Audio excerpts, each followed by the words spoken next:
La vie continue, pittoresque, bruyante et colorée.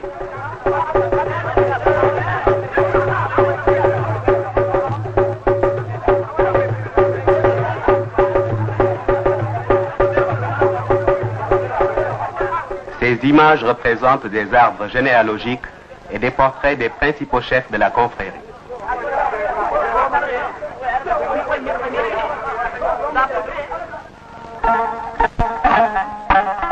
À la fin de cette journée qui précède le pèlerinage, les pèlerins fatigués se restaurent et se préparent à dormir en plein air.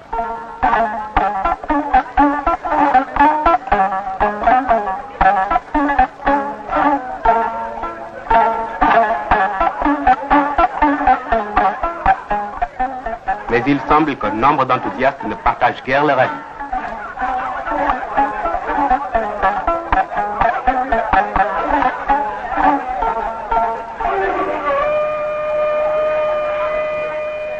Avec le lever du soleil, commence la journée religieuse, but de ce pèlerinage.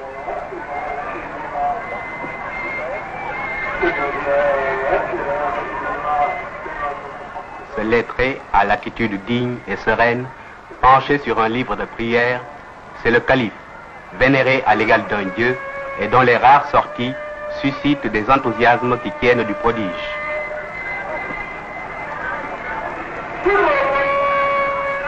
Durant toute cette journée, les fidèles, par une chaleur torride, vont se rendre en queues interminables, les hommes d'un côté et les femmes de l'autre, auprès du chef suprême pour donner leur obole et recevoir sa bénédiction.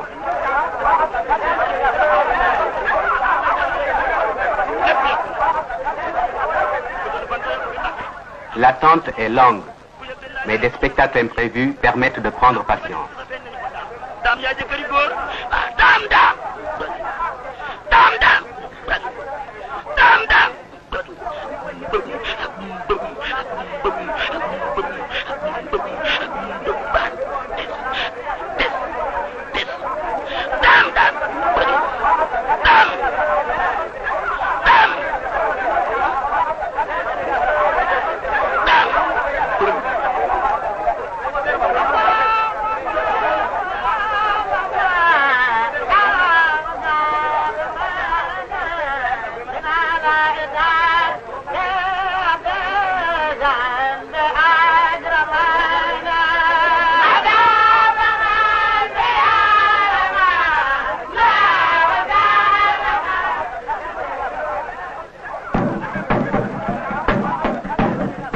On se détend, on est heureux, on se balance avec le vent.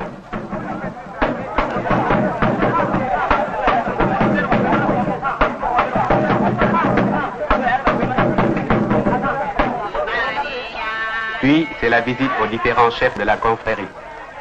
Et les fidèles se prosternent humblement en signe de respect avant de déposer leur obole.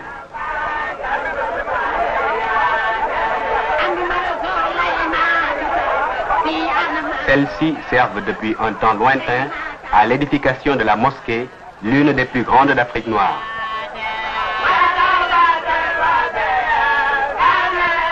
Enfin, c'est la visite au tombeau de Cheikh Ahmadou Bamba, situé au cœur de la mosquée et qui constitue une des raisons d'être de celle-ci.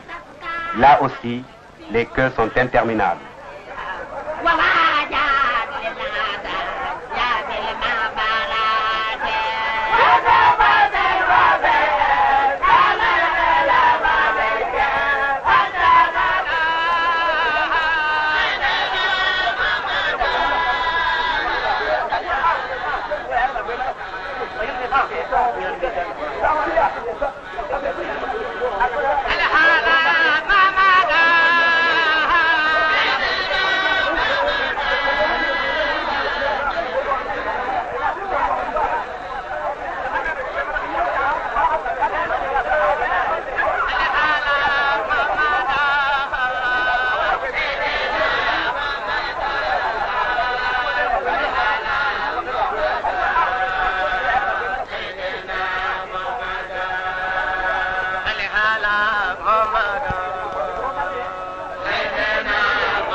Au soir de cette journée religieuse, il est d'usage de clore le pèlerinage par une veillée de prières collectives et de chants.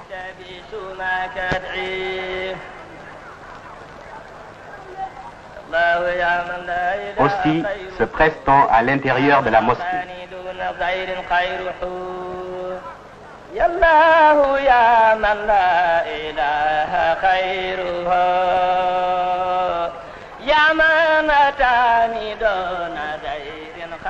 Ici, un soliste chante à tue-tête